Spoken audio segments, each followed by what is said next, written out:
Hey guys, James with TFBTV here at EWA. We are back again at the Pulsar booth with my good buddy Ludus. You remember him from last year.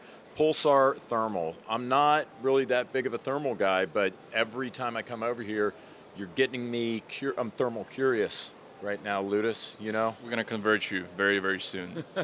Yeah, it's going to be, yeah, my conversion is underway right now, and it's continuing with two new optics. You got a couple of new thermal rifle scopes here Yeah. for 2023. Ludus, break us down. What do we got? We had a lot more other devices at EWA, but just for you, for your gun addict, we chose the Thermion Duo DXP50.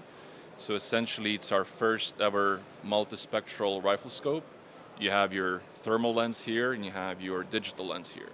So essentially, you have your really crisp and clear 640 sensor thermal resolution here, and on top you have the digital daytime camera with a 4K resolution. What you can do with it is you combine the digital, the clear, you have good magnification. You can go up to 16x and you're still very, very clear. And then when night falls, you can use the thermal to continue your hunt, or just use thermal to locate the animal, and then use digital to really identify it and find a sweet spot. Yeah, that's really cool. We were just toying around with it when we were up here. I mean, it's just it feels kind of messed up, be up here in the crow's nest and look at all these people with the thermals, but it's neat. I mean, it is really really effing cool. To explain to people out there, it's funny. I'm trying to articulate digital versus, so thermal, we all know what that is. That's, you see things based on the temperature of the object. Digital is just like looking through a digital camera. You would use it as any analog daytime optic that you're used to. On top, you can record, which is sometimes quite difficult. You've done a lot of testing, record through the daytime scope. What you've been seeing, what you shot is sometimes complicated, need some additional stuff there. With this, it records, so you can go back and understand why you messed up that shot. Right, and then you have a quick switch between the two. It's just one button press towards the rear.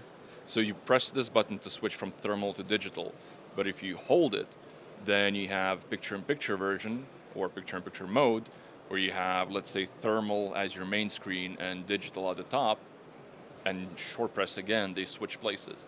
So you can actually have both at the same time without overlaying them and kind of making the image slightly complicated. You can have clear image on both at the same time. Yeah, I thought that was really neat. And now remember, I'm still a thermal noob, so I don't know a lot in terms of the hardware and specs. What are the viewers out there, the guys, the hardcore thermal guys, what kind of horsepower are we talking here? In other words, if you were watching this video and you were a thermal guy, what would you want to know from you? You would want to know that it's 640 by 480 resolution thermal sensor, 17 micron. So it has a really good sensitivity below 25 millikelvin. So it's, no matter the weather conditions, it's going to give you that detailed image. Even if it's really, really poor, you're still going to be able to see something. This is where kind of the sensitivity is important, right? You have the 50 millimeter 1.0 aperture lens. So again, combined with that sensor, it's going to give you the best image possible. The rest, for those who know our devices, and Thermions are extremely popular. So it's essentially your typical Thermion 2 XP50 Pro with the 4K digital channel attached to it that you can switch from one to the other. Now, what about battery life? So battery life, we're looking into 9 to 10 hours because we have external battery combined with an internal one. So even if this runs out, you can hot swap it, the device is not going to turn off, and you get another 4 hours out of this small one alone. So if you have several of them, you can just go all night and keep going. That's brilliant, and that is actually my motto from college. Now, what's the difference between what you've got? I know you like that. What's the difference between this optic you've got there and the one I have here? In fact, you know what? Let's swap. Let's do a hot swap. Right, so there's two major differences. So first, it's the thermal sensor. Here we have XG50, so instead of 640 17 micron, we have 640 12 micron. What that gives us is the base magnification on this one is 2x on the thermal. Here it's 3x.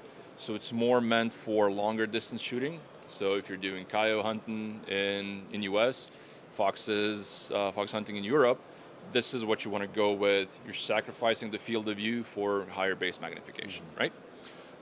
It's not as sensitive as that one, but still very, very good and very clear in most of your situations. And on top, instead of a digital channel, we have a laser rangefinder that is plus minus 1 meter up to 1,000 meters. So that's what in in US, 1,000 yards, close enough. a bit more, but yeah. So we do measurements in proper system here in Europe anyway. Oh, yeah. No, what, the superior imperial system, is that what you're making fun of? I'm kidding, of course. I don't know why we haven't switched to metric, but we don't do politics on TFBTV. We're not even going to go down that path. Continue. I'm sorry, that's something I always take a piss out of US guys. You should, as you should. Anyways, so what you do here, this button, instead of switching the channels, is going to measure your distance and then kind of give you the indication of how far your target is. That alone is already good, and if you're an experienced shooter, you know what sort of adjustments you need to make. But what we added here is we just launched the Ballistic Calculator app. We're still kind of in the beta testing process, so we have to take it down for now. It's going to be back up in end of March. You create your ballistics profile. You punch in all the coefficients, everything you need, upload it to the rifle scope. And then when you measure the distance, it gives you the indication of a new point of aiming. So for example, now we have here a profile of 22 LR, ranged zeroed at 50 meters. If we go above, 100, 150, it's going to show you how much MOA or mil you have to adjust, and there's a red X indicating your new point of aiming. So that's really cool. Yeah. It is cool. It's so much fun to do. Like, even with the 22 LR, I took it to 150 meters and still hitting bullseyes, just because that thing gives you a new point of aiming where you have to shoot. I showed you the video before. It's going to come out live. Not sure if by the time you go live it's going to be there or not, but I took 5.56 NATO to 500 meters in windy situations, and I was still hitting the targets standing off a tripod. It was stupid. I would never do that by myself. I'm not that good of a shot. I have to, full disclosure. But it's just, it's fun to mess around with absolutely. It gives you a false sense that how good of a shot you are. Right. But again, something we talked about. On steel targets, go crazy. Actual hunting situations, maybe not so much. No, I still want to make sure that I'm hitting what I'm aiming. So just kind of as additional indication of your ballistics. Right. But you got to be certain you're going to make that shot. Battery life on this one? Same. I think it's about the same. I need to prepare better for interviews with you. But I was just about to say. I'm glad you said it and not me. I mean, anytime I have Ludus on here. Actually, man, no, seriously, you're a real pro, and I know. So here's how you can redeem yourself. Pricing and availability, the two most important questions. So the Thermion XG LRF is already available. The Ballistics Calculator and the firmware, which you'll need to update it with via our app, is going to be at the end of March, beginning of April. Price-wise, it depends on the market. So U.S., we're in Europe again. You keep setting me up, man. I know, and you keep falling down. It's just too easy. Ludus, what do we got? I mean, ballpark me. $200. Can I buy this for $200? $300? $400? We're going up. So I think this is in US. It's $599, and that one is also, we're already sending samples.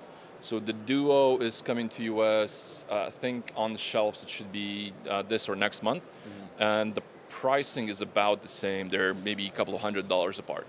So, like $6,000. About that, yeah. Okay, yeah. I thought it was going to be a little more expensive, actually. No. So essentially, our job is to give you the range, and you choose what's more important for you. So if you want to have the Duo channel, or you want to have the laser rangefinder.